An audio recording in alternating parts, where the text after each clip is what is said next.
गौतम बुद्ध जीवन में सुख शांति बनाए रखने के लिए सूत्र बताया करते थे। वे रोज अपने शिष्यों को उपदेश देते थे। काफी लोग उनकी बातें सुनते थे। इस वजह से लोगों की उनके लिए आस्था भी थी। एक बूढ़ी महिला तथागत गौतम बुद्ध को बहुत मानती थी। एक दिन उसके बेटे की मृत्यु हो गई। बेटे की मृत्यु पर माँ बहुत दुखी थी। वो तुरंत ही तथागत गौतम बुद्ध के पास पहुंची और पूरी बात बताई। महिला ने कहा कि आप मेरे बेटे को फिर से जिंदा कर दीजिए। महिला तथागत बुद्ध को भगवान मानती थी। उसे लगता था कि वे उसके बेटे को जीवन दान दे सकते हैं। महिला की बातें सुनकर तथागत बुद्ध ने कुछ देर सोच विचार किया और फिर बोले, हम तुम्हारे पुत्र को जीवित कर देंगे। इसके लिए तुम्हें गांव के किसी एक घर से एक मुट्ठी सरसों के दाने लेकर आना होगा, लेकिन एक बात ध्यान रखना, घर ऐसा हो जहां किसी की मृत्यु न हुई हो।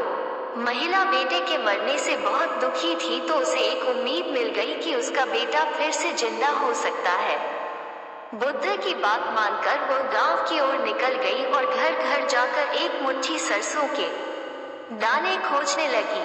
महिला घर घर जाकर पूछ रही थी कि अगर इस घर में किसी की मृत्यु नहीं हुई हो तो मुझे एक मुट्ठी सरसों के दाने दे दो। जहां जहां महिला जाती वहां उसे ये जवाब मिलता कि उनके घर में मृत्यु तो हुई है।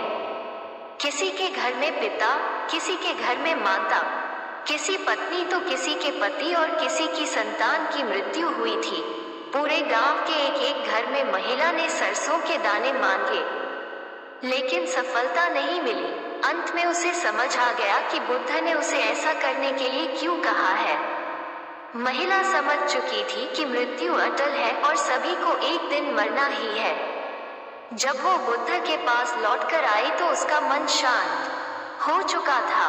बेटे के मरने का दुख था, लेकिन उसकी व्याकुलता खत्म हो गई थी। इस कहानी में बुद्ध ने हम सभी को ये संदेश दिया है कि हर एक व्यक्ति की मृत्यु तय है, इसलिए किसी के मरने पर बहुत ज्यादा शोक नहीं करना चाहिए।